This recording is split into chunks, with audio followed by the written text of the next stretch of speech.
দর্শক এই মুহূর্তে রাজধানীর এভারকেয়ার হাসপাতালের সামনে আছেন আমাদের সহকর্মী রাশেদ রায়হান। আমরা সরাসরি যুক্ত হচ্ছি তার সাথে। রাশেদ, আপনি নিশ্চয়ই আমাকে শুনতে পাচ্ছেন। রাশেদ, খালেদা জিয়ার শারীরিক অবস্থার সবশেষ কোনো তথ্য জানতে পেরেছেন কিনা, এই মুহূর্তে আপনার কাছে কি আছে বিস্তারিত আমাদের জানান।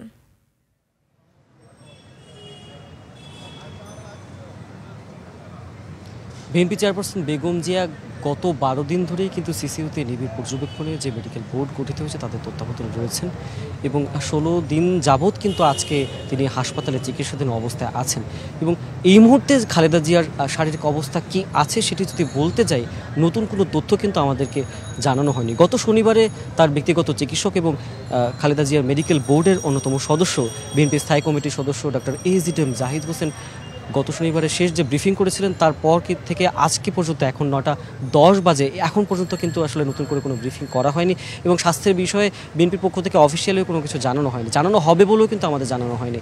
এবং আজকে বিকাল 3:30টার দিকে 3:34-33 এরকম সময়ে ডাক্তার জুবাইদা রহমান খালেদা জিয়াকে দেখতে তিনি কিন্তু এখানে এসেছেন এবং খালেদা জিয়া মেডিকেল বোর্ডের তিনিও একজন সদস্য এবং তিনি গত শুক্রবারে ঢাকায় আসার পর থেকে কিন্তু বেগম জিয়াকে দেখা এবং বাসায় যাওয়া, ধানমন্ডির বাসায় আসা যাওয়ার উপরে আছেন এবং সমস্ত চিকিৎসা যে দেখভাল সেটি কিন্তু করছেন।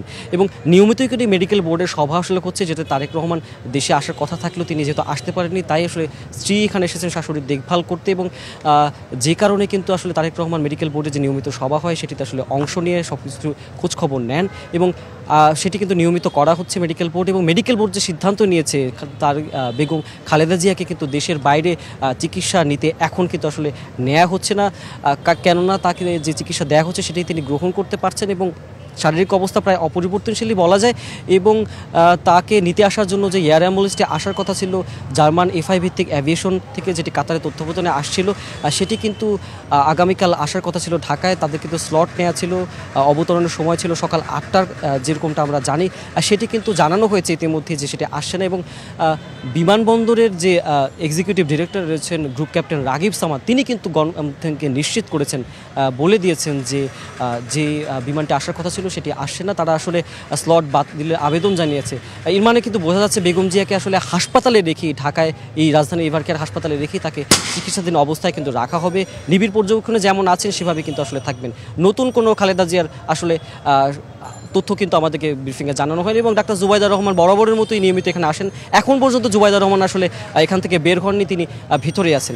এই ছিল আসলে বেগম জিয়ার শারীরিক অবস্থার সবশেষ খবর। রাশেদ রায়হান, আপনাকে ধন্যবাদ।